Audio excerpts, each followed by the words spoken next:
Most AI voice generators have the same problem, and you can hear it in the first 2 seconds. You absolutely know that's AI. But what about this one? I can't believe I actually won the first prize. This is the best day of my life. But realizing that I have to move away and leave you guys behind breaks my heart. Interesting, huh?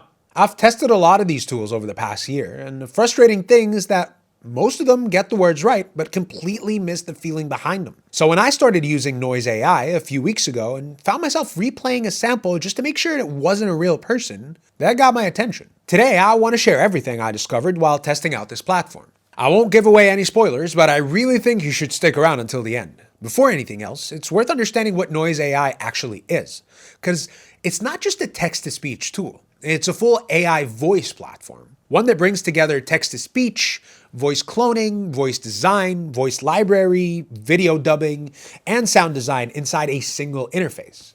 Most tools in this space, they pick one lane. Noiz covers the whole thing.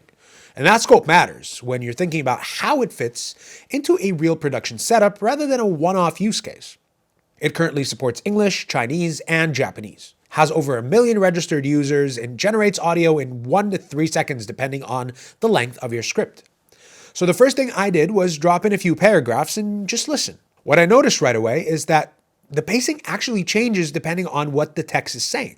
Like when I wrote something with tension in it, the delivery slowed down slightly. When the line was warmer or lighter, the tone shifted with it. That's because Noiz reads the emotional context of each sentence before generating the audio. It's not applying the same delivery to every line. It's actually adjusting the tone, speed, and rhythm based on what the words mean.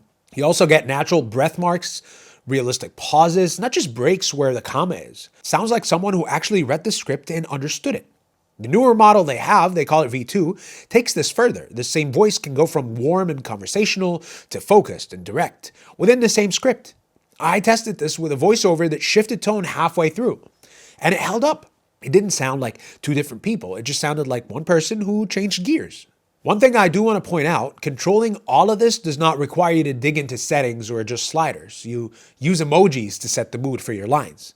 I know that sounds almost too casual, but it genuinely works. It's fast, it's intuitive, and it keeps you moving without getting lost in the technical stuff. This is where I got a little surprised. Noiz can clone a voice from 3 seconds of audio. 3 seconds. That's a short phone recording, a quick clip from existing content, a snippet from anything else. The model builds a full voice profile from that sample and stores it in your voice library. For context, 11 Labs, which is probably the biggest name in this space right now, needs at least 10 seconds to get comparable results. That's a meaningful difference when you're working with limited material. Once a voice is in your library, it stays there. The storage is unlimited. So you can build up a whole roster over time. Your own voice, different character voices if you work on series content, a consistent brand voice for a team, all of it lives in one place. And you can pull any of it into a new project instantly. Now this feature, voice design, is a bit different. Instead of cloning something that already exists, voice design lets you create something completely new. You describe what you want in plain text, the age, the accent, how warm or how serious the voice feels, and Noiz generates it. Or you can upload an image, a character design, a reference photo, a visual mood board, and the platform interprets what that person or character would sound like. I tried this with a few different references, and it's genuinely interesting. Casting long, ethereal shadows across the ancient library, one could almost hear the whispers of forgotten narratives emanating from the dusty tome.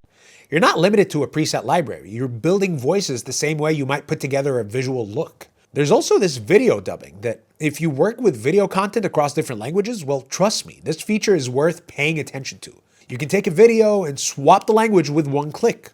As I said before, right now, it works between English, Chinese, and Japanese. And the platform handles the voice performance and syncing automatically. I really liked it because it's not just dropping a translated track on top, it's actually adjusting the audio to match the timing of the original. Okay, so this is the part that honestly surprised me most after testing all of this. Noiz is priced at around 1/10 of what 11 Labs charges. There's also a first month offer at $1.90, which is basically nothing for what you're getting access to. March is the last month for this offer, so the price will increase afterwards. As long as you subscribe before March and maintain your current subscription without interruption, your monthly billing rate will remain at your current price indefinitely, and you will retain the access privileges associated with your subscription tier. The V2 TTS model, 3-second voice cloning, voice design, video dubbing, unlimited voice library storage, and API access for developers who want to build with it. All of it for that entry price. There's a free trial too, so you can test it before committing to anything. Here's my honest take after spending time with this. Most AI voice tools are built to get the words out correctly. Noiz is built to make the words feel like something. And you can hear it in the output. If you've been frustrated with AI voice that technically works but never quite sounds right, this is the one I tell you to try next. The link is in the description. If this video helped you out, go ahead and leave a like. And if you want to keep up with more reviews like this, hit subscribe so you don't miss the next one. I'll see you there.